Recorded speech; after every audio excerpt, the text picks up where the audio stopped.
اب دودھ استعمال ہوتا ہے.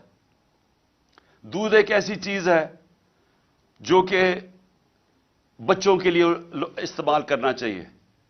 دودھ کے اندر جب سے یہ آئے ہیں اس کا گیا 116 سے 116 روپے لیٹر سے کیا ہے 156 روپے لیٹر. اب یاد رکھیں کہ یہ ایک عام گھرانہ جس کی تنخواہ ہے 30,000 سے لاکھ روپیہ مہینہ. اب ان کے اندر سوچیں کہ یہ جو قیمتیں میں اب بتا رہا ہوں کہ یہ وہ چیزیں جو استعمال کرتے ہیں. آٹا 20 کے جی کا آٹا ہمارے دور میں 1162 روپے، آج گیا 1705 روپے. چکن، وہ جو کبھی عام آدمی اچھے دنوں کے اندر اگر وہ گوشت کھانا چاہیں تو وہ چکن کھاتے ہیں، وہ 280 روپے سے گیا ہے 460 روپے. پھر گاڑی استعمال کرنی پڑتی ہے. پٹرول 150 روپے لیٹر سے گیا ہے 268 روپیہ. 150 روپے لیٹر سے گیا ہے پٹرول 268 روپے. ڈیزل گیا ہے 144 روپے لیٹر سے 280 روپے لیٹر. تو یہ جو عام ٹرانسپورٹ، اب اس کی وجہ سے ساری چیزیں مہنگی. جنہوں نے آفس جانا ہے، کام کرنا ہے، سب چیزیں مہنگی. گیس کی قیمت دگنی ہو گئی ہے. اب بجلی کی قیمت جس ریٹ پہ ابھی بڑھی ہے اور جو سر چارجز لگا کے بڑھ رہے ہیں وہ تقریباً دگنی ہو گئی ہے. ٹیوب ویل، کسانوں کے لیے میں بات کر رہا ہوں، میں صرف اس لیے یہ جو موٹی موٹی چیزیں باقی میں نہیں بتاتا. کسانوں کے لیے ٹیوب ویل، اب وہ کسان ٹیوب ویل استعمال کرتا ہے، اس کو اپنی فصلیں اگانی ہوتی ہیں، اس کو جو پیسہ بچتا ہے وہ پھر واپس لگاتا ہے. لیکن ٹیوب ویل ہم نے سبسڈائز کیا ہوتا 8 روپے یونٹ. 8 روپے تھا ٹیوب ویل کا، آج وہ چلا گیا ہے 36 روپے. 4 گنا زیادہ مہنگا ہو گیا. پھر ہوا کیا، میں صرف جلدی سے یہ بتا دوں کہ آج حالات ہمارے ہیں کیا. جو روپیہ گرا ہے ہمارے 3.5 سال میں ڈالر کے مقابلے میں روپیہ گرا تھا 55 روپے 3.5 سال میں. یہ یاد رکھیں کہ ان 3.5 سال میں عالمی مہنگائی تھی، کرونا کی وجہ سے سپلائی لائنز افیکٹ ہوئی تھی، اس کی وجہ سے ساری دنیا میں مہنگائی تھی جس کو کموڈٹی سپر سائیکل کہتے ہیں. بجلی مہنگی، سب چیزیں مہنگی ہوگی، تیل مہنگا ہو گیا. اس وقت ہمارے وقت کے اندر اس مہنگائی کے باوجود جو پاکستان تھا اس کے مقابلے میں آج دیکھیں کہ مہنگائی آج کدھر گئی. اس پاکستان کے اندر جو ہماری اکانومی گرو کر رہی تھی 6% پہ، آج وہ 0 پہ چلی گئی ہے. اور جو لوگوں کو خوف آ رہا ہے کہ جس طرح ملک میں سے پیسہ باہر جا رہا ہے، جس طرح انڈسٹری بند ہو رہی ہے، جس طرح کسان متاثر ہو رہا ہے، خوف اب یہ ہے کہ یہ جب 0 پہ جب پہنچ جائے گی گروتھ ریٹ، اس کا مطلب بے روزگاری اور بڑھ جائے گی. اور بے روزگاری ایک طرف بڑھے گی، دوسری طرف مہنگائی بڑھ رہی ہے. اور آگے مایوسی ہے کہ 8 لاکھ پاکستانی پروفیشنلز ملک چھوڑ کے باہر چلے گئے. یہ ہے مایوسی کا عالم اس دور میں. دو اور چیزیں میں آپ کو بتا دوں کہ اس دور میں کوئی بڑا مسئلہ نہیں آیا. ہمارے دور میں کرونا آیا جو صدی میں ایک دفعہ اتنا بڑا ایک عذاب آتا ہے. صدی میں ایک دفعہ اس طرح کا ایک سانحہ ہوتا ہے جو ساری دنیا میں، کرونا نے دنیا میں جو امپیکٹ کیا. ہمارے دور میں اس کے باوجود ہمارا ملک بھی آگے جا رہا تھا، ہماری معیشت بھی 6% پہ بڑھ رہی تھی. 17 سالوں کے بعد اس طرح اوپر جا رہا تھا. انڈسٹری وہ ریکارڈ پرفارم کر رہی تھی، وہ آگے بڑھ رہی تھی. ہمارا جو زرعی پیداوار تھی وہ 4.5% پہ تھی، وہ کوئی 17 سال کے بعد اوپر ملک جا رہا تھا. تو جب ملک اوپر بھی جا رہا تھا، روزگار 50 لاکھ نئی نوکریاں ملی ہمارے دور میں. تو اس مشکل حالات کے اندر کرونا کے باوجود، کموڈٹی سپر سائیکل کے باوجود، ہم جب وہ ملک کو سنبھال رہے تھے تو ان کے کون سی قیامت آئی کہ آج پاکستان ادھر آ کے کھڑا ہو گیا؟ آج جو سب سے بڑا مسئلہ ہے کہ آج اگر جس طرح ہم جا رہے ہیں، ابھی مزید اور مہنگائی آنے والی ہے. ابھی یہ جو روپیہ گرا ہے، حال ہی میں جو روپیہ ابھی اور گرا ہے، اس کا بھی اور امپیکٹ پڑے گا. اور بھی تیل اور پٹرول اور مہنگے ہونے لگے، اور یہ مزید اور ہم دلدل میں دھستے جائیں گے. تو اس کا حل کیا ہے؟ میں آج اصل میں اپنی، کیونکہ الیکشن ہماری کیمپین شروع ہونے لگی ہے، تو میں پہلے اب آپ کو بتاتا ہوں کہ راستہ کیا ہے اس میں سے نکلنے کا. قوم آج یہ پوچھ رہی ہے کہ اگر تحریک انصاف آتی ہے تو ہم کیا کریں گے؟ ہم کیسے قوم کو اس مشکل وقت سے نکالیں گے؟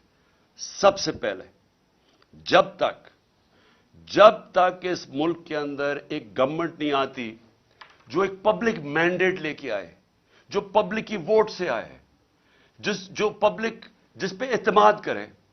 پہلا تو اگر ملک کو اب اس دلدل سے نکالنا ہے، پہلے تو وہ گورنمنٹ چاہیے جس کے ساتھ پاکستان کی قوم کھڑی ہو، اور وہ صرف الیکشن سے آ سکتی ہے.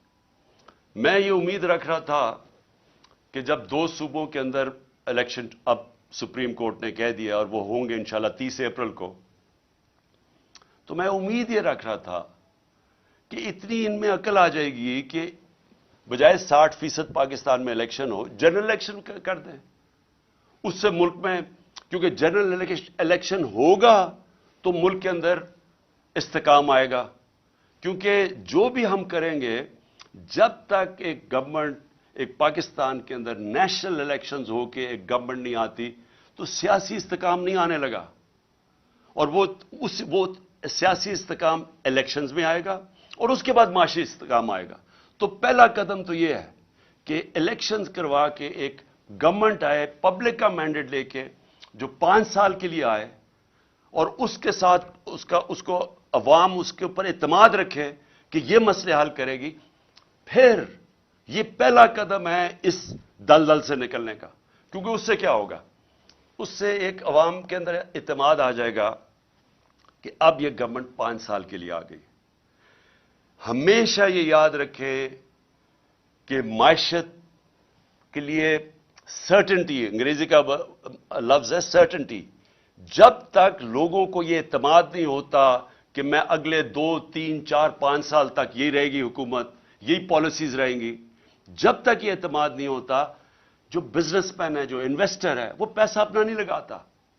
کیونکہ انویسٹر ہمیشہ سب سے زیادہ ایک ایسی چیز ہے جو سب سے زیادہ موسم کو دیکھ کے گھبراتا ہے کہ آگے کیا ہوگا.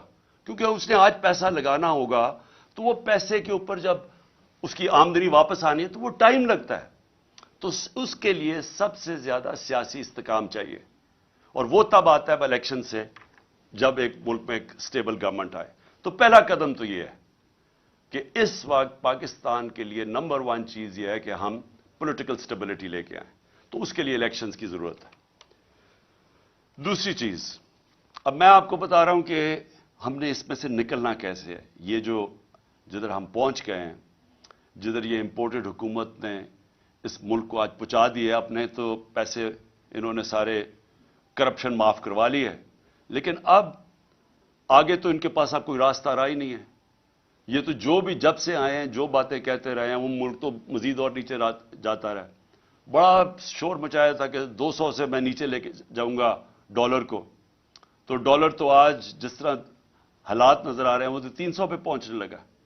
اور اس کے جو اثرات، پھر سے میں کہہ دوں کہ جب ڈالر، جو عام لوگوں کے میں بتا رہا ہوں کہ جب ڈالر 300 کا پہنچ جائے، یا بھی جو 280 کا پہنچ گیا تقریباً، تو اس کا مطلب سب سے بڑی چیز تیل مہنگا. تیل کا مطلب ڈیزل اور پٹرول مہنگا، پھر بجلی مہنگی. تو یہ تو پھر جو چیز آپ باہر سے لے کے آتے ہیں وہ سب چیزیں مہنگی، اور اس سے پھر ٹرانسپورٹ مہنگی. تو وہ ساری مہنگائی شروع ہوتی ہے جب آپ کا روپیہ گرتا ہے. باہر سے جو آپ چیزیں امپورٹ کرتے ہیں وہ ساری مہنگی ہو جاتی ہیں، اور جو سب سے بڑا امپیکٹ پڑتا ہے اس کا، وہ گھروں کے اوپر تب پڑتا ہے کہ جب بجلی، پٹرول،